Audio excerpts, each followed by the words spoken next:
నమస్తే అండి, నేను మీ Ashwini. Welcome back to Ashwini thoughts. మీ అందరికీ తెలిసిందండి సాయి దివ్య పూజ. సాయినాథుడు మనం ఏం కోరుకుంటే ఆ కోరికని, అందులో కోరే కోరికలో ఎటువంటి స్వార్థం లేకుండా నిజాయితీగా కోరుకుంటే తప్పకుండా ఈ సాయి దివ్య పూజ చేయడం ద్వారా తప్పకుండా ఆ కోరిక అయితే నెరవేరుతుందండి. ఈ పూజ చాలామంది చేసే ఉంటారు. ఇప్పటికే నేను కూడా చేశాను, చాలాసార్లు చేశానండి. ఈసారి వీడియో చేసి అయితే పెడుతున్నాను. నాకు ఎన్నోసార్లు నేను అనుకున్న కోరికని నా ఇంట్లో నా అవసరం బట్టైనా లేదా ఇంకా నా రిలేటివ్స్ గురించి అయినా నేను ఈ విధంగా మొక్కుకొని నేను పూజ అయితే చేశానండి. చాలాసార్లు నాకు బాబా దర్శనము నిదర్శనము రెండూ చూపించారండి.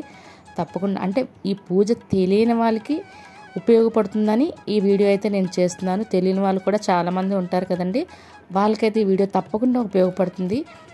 చాలా సింపుల్గా ఇంట్లో మనం పూజ అయితే చేసుకోవచ్చు. దీని గురించి ప్రత్యేకంగా మనము కష్టపడవసరం లేదు. సింపుల్గా అయితే పూజ అయితే ప్రతి ఒక్కరూ వాళ్ళ ఇంట్లో వాళ్ళ స్తోమత కొద్ది చేసుకోవచ్చు. దీని గురించి ముందుగా మనం ఒక అంటే అరచెయ్యంత అయినా పర్వాలేదు, లేదా ఒక వైట్ క్లాత్ అయినా లేదా పసుపుదైనా ఇలా తీసుకొని దాన్ని మరలా అంటే ఉతికి ఆరేసిందైనా పర్లేదు, లేదా కొత్తదైనా పర్వాలేదండి.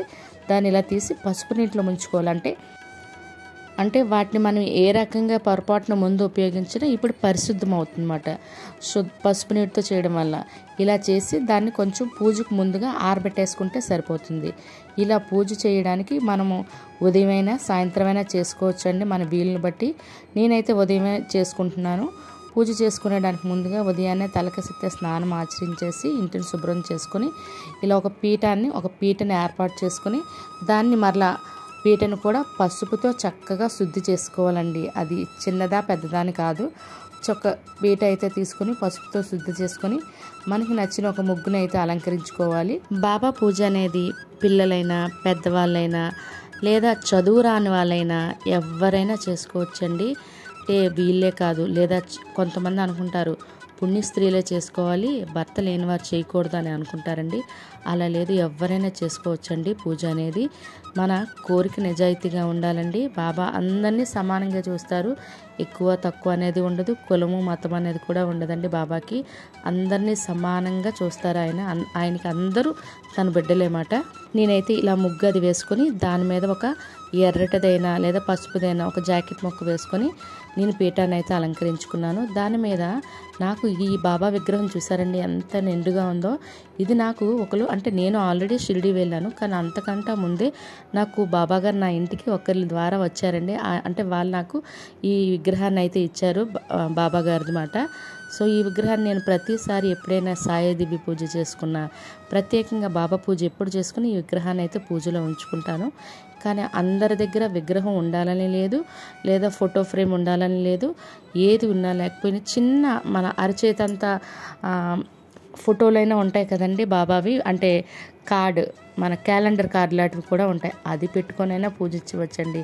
మనం బాబా కళ్ళెదురుగా కనిపించాలి, అది ఏ రూపంలో ఉన్న విగ్రహం అయినా ఫోటో అయినా కూడా పర్వాలేదు. నేనైతే బాబా గారిని ఇలా పెట్టుకున్నాను అనమాట. కానీ ప్రత్యేకంగా దివ్య పూజ చేసేటప్పుడు మనం పసుపు వినాయకుడిని కూడా పెట్టుకోవాల్సి ఉంటుందండి. అంటే మనకి చిన్న విగ్రహం ఉన్నా కూడా పసుపు వినాయకుడు మాత్రం తప్పనిసరిగా మనం ఇలా ప్రత్యేక పూజ చేసుకునేటప్పుడు మనం వినాయకుడిని పెట్టుకోవాలి. మరి ఒత్తులు అయితే దీపారాధనకి 3 ఒత్తులు ఒక ఒత్తుగా తయారు చేసుకొని నేను దీపారాధన చేసుకుంటున్నాను అనమాట. మరి దీపారాధనకి ఏ నూనె అయినా పర్వాలేదండి, కొబ్బరి నూనె అవనియండి, నువ్వుల నూనె అవనియండి, మనకి లేదా నెయ్యి అయినా ఆవు నెయ్యి అయినా వేసుకొని దీపారాధన చేసుకోవచ్చు. చూసారు కదండి, ఇందాక నేను ఈ పసుపు గుడ్డనైతే నేను దాని నీటిలో తడిపి పెట్టుకున్నాను కదండి. ఇంకా పూజ ప్రారంభించే టైంకి చక్కగా ఆరిపోయింది అన్నమాట. ఇప్పుడు దీన్ని మనం ముడుపు అయితే కట్టుకోవాల్సి ఉంటుంది. ముడుపు కట్టుకోవడానికి ముందుగా దీపారాధన అనేది ఏకవత్తుతో దీపారాధన అనేది చేసుకున్నాను. సాయి దివ్య పూజ చేసుకోవడానికి అయితే ప్రత్యేకించి ఎక్కువగా ఏమీ అవసరం లేదండి. చాలా సింపుల్గా ఇంట్లో మనం ప్రతి వారం కూడా చేసుకోవచ్చండి, మనకు కోరికను బట్టి. అది ఎవరిదైనా అంటే కొంతమంది మన తల్లిదండ్రులు కూర్చొని నేను పూజ చేసుకోలేనమ్మా అంటే వాళ్ళ గురించి కూడా మనం పూజ చేయొచ్చండి. అంటే మన తల్లిదండ్రులకు బుక్ చదవడం రాకపోవచ్చు, వాళ్ళు జస్ట్ నమస్కారం చేసి పక్కన కూర్చున్నా మనం పూజ అనేది చేసుకోవచ్చు.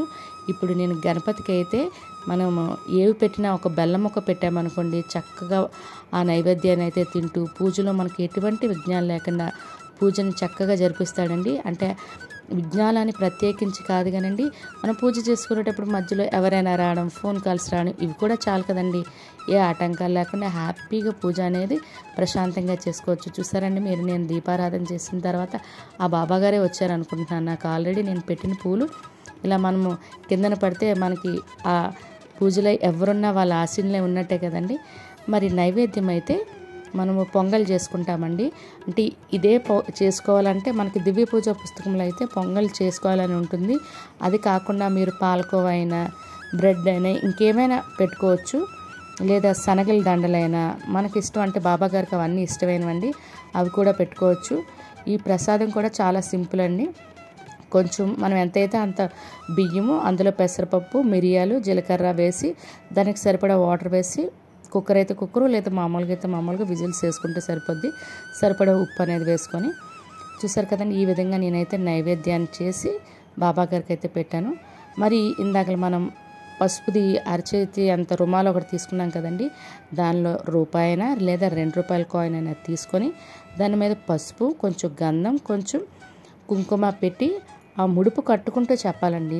మనం ఏ కోరిక అయితే కోరుకొని ఈ పూజ చేస్తున్నాము ఆ చెప్పుకుంటూ, తండ్రి స్వామి నేను ఇన్ని వారాలు చేస్తాను, 5 వారాలా, లేదా 9 లేదా 11 లేదా 21, ఇన్ని వారాలు చేస్తాను నేను. నా అంటే నేను కోరే కోరికలు తెలిసి కానీ తెలియక కానీ తప్పు కానీ ఉంటే మన్నించి, ఆ కోరిక మంచిదైతే తప్పకుండా నాకు అవసరం అనుకుంటే ఆ కోరిక తీర్చండి తండ్రి అనుకుంటూ బాబా గారి దగ్గర పెట్టి మనము ఈ ముడుపుని బాబా పాదాల ముందు పెట్టాలండి.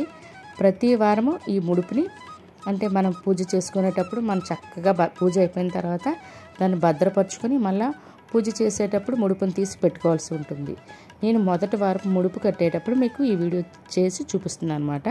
ప్రత్యేకించి ముడుపు విషయంలో తీసుకోవాల్సిన జాగ్రత్తలు ఏంటంటే, ప్రతి వారము ముడుపు పెట్టేటప్పుడు, అంటే మనం ఎక్కడో జాగ్రత్తగా భద్రపరుస్తాం కదండి, మళ్ళీ ముడుపు పెట్టేటప్పుడు ముడుపుకి మనము సాంబ్రాణి ధూపం కొంచెం చూపించవలసి ఉంటుంది. అంటే మన ఇంట్లో ఉన్న ఎటువంటి గాళ్ళు అలాంటివేమీ మన ముడుపుకి ఏమి చెందకుండా ఉండేలాగా మన ముడుపుకి మాత్రం ధూపం అనేది వేయవలసి ఉంటుందన్నమాట.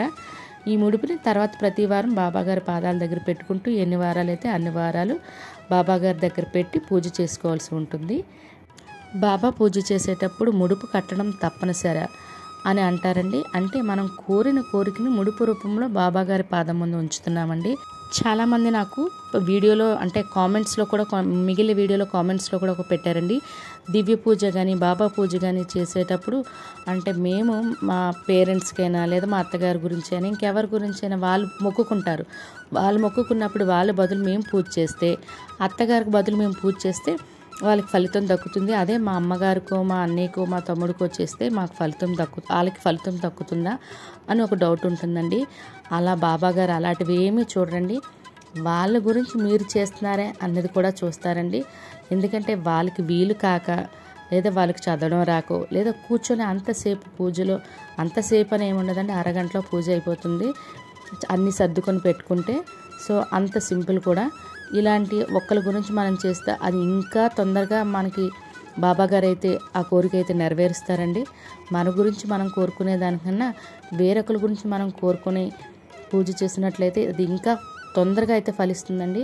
ఆ విధంగా నా విషయంలోనే జరిగిందండి. నేను కూడా నా గురించి అయితే 1-2 సార్లే, అంటే మా కుటుంబం గురించి, బయట వాళ్ళ గురించి నేను ఎక్కువ సార్లు మొక్కుకున్నప్పుడు ఇంకా తొందరగా అయితే జరిగింది. నేనైతే నా అనుభవంలో నేను చూసినమాట. చూసారు కదండి, ఇదే సాయి దివ్య పూజ పుస్తకం. ఇది మీ దగ్గర ఉంటే పర్వాలేదు, లేదా మనకి గూగుల్ నుండి డౌన్లోడ్ చేసుకున్నా మీకు ఇది దొరుకుతుందండి. చక్కగా మొబైల్ పక్కన పెట్టుకొని ఈ కథ, ఇందులో 108 సతనామావళి ఉంటుందండి, పేర్లు మాట. బాబా గారిని మనం పలుకుతూ తప్పకుండా, అంటే మనకి అసలు నేను చెప్పే విధానం అంతా ఈ బుక్లో ఉంటుంది, ఏ విధంగా చేసుకోవాలి అనేది అంతా కూడా. ఇలా ఈ 108 సతనామావళి చదువుతూ, పూల కానీ పూల రేకులు కానీ అని అంటారండి, కానీ పూల రేకులు అయితే వేయకూడదు. అంటే మనం పూలను చింపేసి వేస్తే అది పువ్వు పరిపూర్ణంగా వెళ్ళినట్టు కాదండి. అందుకని పూర్తి పువ్వులు తీసుకోవాలి. అది చిన్న పువ్వా పెద్ద పువ్వా అనేది మాత్రం పర్వాలేదు. ఇప్పుడు నేను కనకాంబరాలతో పూజ చేస్తున్నాను, చిన్న పువ్వే అవ్వచ్చు కానీ పూర్తి పువ్వే కదండి. కాబట్టి ఏ పువ్వులైనా పర్వాలేదు కానీ ఫుల్గా ఉండే పువ్వు చింపకుండా దాన్ని మనం పువ్వులు అయితే పూజలో చేసుకోవాలి. 108 అంటే ప్రతి నామానికి ఒక్కొక్క పువ్వు ఉండేలాగా, ఎక్కువైనా వేసుకోవచ్చు కానీ ఒక పువ్వైనా ఉండేలాగా పూజ అనేది చేసుకోవాలి. దాని గురించి మాత్రమే ప్రత్యేకించి సాయి దివ్య పూజకి ఈ కొంచెం పువ్వులు మాత్రం ఎక్కువ ఉండాలండి. అది ఒక రకమా 2 రకాల అది మన ఇష్టం, పర్వాలేదు. చామంతులైనా గులాబీలైనా వేటితైనా పూజ చేసుకోవచ్చు. కాకపోతే కొంచెం పువ్వులు అయితే ఎక్కువ ఉండాలన్నమాట. ఇలా బాబాగారి సతనామావళి చదువుకుంటూ పూలు వేసుకుంటూ పూజనైతే చేసుకోవాలి. బాబాగారి సతనామావళి అయిపోయిన తర్వాత మనలాంటి ఎంతోమంది బాబాగారి భక్తులు వాళ్ళ జీవితంలో ఏ విధంగా కోరిక నెరవేరిందని ఒక వ్రత కథలు అయితే ఉంటాయండి. ఆ కథల్ని చదివేటప్పుడు చేతిలో అక్షింతలైనా పువ్వులైనా కొన్ని పట్టుకొని ఒక్కొక్క కథ చదువుతూ కథ పూర్తయిన తర్వాత ఆ పువ్వుల్ని బాబాగారి పాదాల మీద వేయవలసి ఉంటుంది. అలా ప్రతి కథకు ప్రతిసారి పువ్వులు వేయాలన్నమాట. అలా పూజ అంతా అన్ని కథలు పూర్తయిన తర్వాత అప్పుడు బాబాగారికి, తండ్రి నేను ఇంతమంది భక్తుల యొక్క వ్రత కథనైతే విన్నాను, అలాగే నా జీవితంలో ఎన్నో కథలు నువ్వు నెరవేర్చినవి, నీ ద్వారా మా కోరికలు కూడా తీరే కదా తండ్రి, అలాంటివి కూడా మా జీవితంలో ఎన్నో ఉన్నాయి. ఇప్పుడు అదేవిధంగా ఆ నమ్మకంతో నువ్వు తీరుస్తావన్న నమ్మకంతో మరలా ఈ కోరికనైతే కోరుకుంటున్నాము, తప్పకుండా మా కోరికనైతే తీర్చు అని చెప్పి నమస్కరించి మనము 3 సార్లు నిలబడి ప్రదక్షిణ చేసి, మేము తెలిసి కానీ తెలియక కానీ ఈ పూజలో తప్పులు చేసి ఉంటే మన్నించండి తండ్రి అని చెప్పి బాబాగారిని వేడుకోవాలండి. ఈ పూజ ప్రత్యేకించి పిల్లల చేత వాళ్ళకి ఎగ్జామ్స్ ఉన్న టైంలో, వాళ్ళ కాంపిటేటివ్ ఎగ్జామ్స్ రాసేవారు పిల్లలు ఉంటారు, లేదా ఉద్యోగాల గురించి అయినా, లేదా వివాహం కాని వారైనా తప్పకుండా ఈ పూజ చేస్తే వాళ్ళ కోరిక అనేది నెరవేరుతుందండి. ఎంతోమంది దీనికి సాక్షి ఉన్నారండి బాబాగారి భక్తులు. కిందన వీడియోలో కూడా ఈ వీడియో చూసిన వాళ్ళు, బాబాగారి మీ కోరిక నెరవేర్చిన వాళ్ళు, వారి యొక్క కోరిక ఏ విధంగా నెరవేరింది ఇలాంటివన్నీ కామెంట్ చేసినట్లయితే ఎంతోమంది ఈ వీడియో చూసిన వాళ్ళకి మీరు చెప్పే జీవితంలో జరిగే బాబా యొక్క నిదర్శనాన్ని వాళ్ళు విన్నట్లయితే తప్పకుండా వారు కూడా వాళ్ళ కష్టాల్ని బాబా పూజ చేసుకొని తొలగించుకుంటారు కదండి. కాబట్టి తప్పకుండా కింద కామెంట్ బాక్స్లో అయితే మీ యొక్క బాబాగారి జీవితంలో మీ యొక్క సాక్ష్యం బాబాగారు ఎలా జరిగిందని సాక్ష్యం ఇవ్వండి. తప్పకుండా ఇలా పూజ ఇది పూర్తయిన తర్వాత హారతి ఇచ్చుకోవాలండి. మనం ఉదయం పూజ చేసుకొని ఇంకా అప్పుడే కావాలంటే పూజ కంప్లీట్ అయిన తర్వాత పీఠాన్ని ఇలా కదుపుకోవచ్చండి. లేదు అంటే సాయంత్రం వరకు కూడా ఇలాగే ఉంచి సాయంత్రం కూడా దీపారాధన చేసుకొని అప్పుడు పీఠాన్ని అయితే కదుపుకోవచ్చు. నేనైతే ఉదయం చేసి సాయంత్రం వరకు ఉంచి, ఇది సాయంత్రం అండి పీఠం కదపడం, మీకు సాయంత్రం కూడా నేను హారతి ఇచ్చి పీఠాన్ని అయితే కదుపుకున్నాను అనమాట. ఇలా బాబా పూజ అనేది కంప్లీట్ అవుతుంది. మరి బాబా పూజ కంప్లీట్ అయిన తర్వాత రోజు శుక్రవారం మనం పీఠం తీసేటప్పుడు, శుక్రవారం కదండి తీయచ్చా లేదా అనొచ్చు, లక్షవారం పూజ చేసుకుంటాం కాబట్టి, ఇది అమ్మవారు కాదండి బాబాగారు కాబట్టి చక్కగా అన్నీ తీసేసి మనం ఈ పువ్వులు అన్నీ తీసేసి మామూలు యథావిధంగా నిత్య పూజ అనేది చేసుకోవచ్చు. ఈ పువ్వులు కూడా మనము అలంకరించుకోవచ్చు, మన చుట్టుపక్కల వాళ్ళకి ఇవ్వచ్చు. నైవేద్యమైన పువ్వులైనా మనం అనుకున్న ప్రకారం పూజ 5 అయితే 5, 9 అయితే 9 వారాలు కంప్లీట్ చేసుకొని అప్పుడు కంప్లీట్ అయిన తర్వాత ఈ ముడుపు ఉంది చూసారు, ముడుపుని బాబాగారి గుడికి వెళ్ళి బాబాగారు దానపెట్టెలో మనం వెయ్యొచ్చు. పూజ అయిపోయిన తర్వాత లాస్ట్ వారం మనకు కుదిరితే ఒక 5 మందికైనా 3కైనా తాంబూలం మన ఇంటిలోనైనా ఇవ్వచ్చు, లేదా గుడికి వెళ్ళి గుళ్ళో అయినా తాంబూలం అయితే ఇవ్వచ్చు. తాంబూలంతో పాటు ఈ పుస్తకాలు ఉంటాయి చూసారా, బాబా దివ్య పూజ పుస్తకాలు, అవి కూడా ఇచ్చినట్లయితే చాలా మంచిదండి.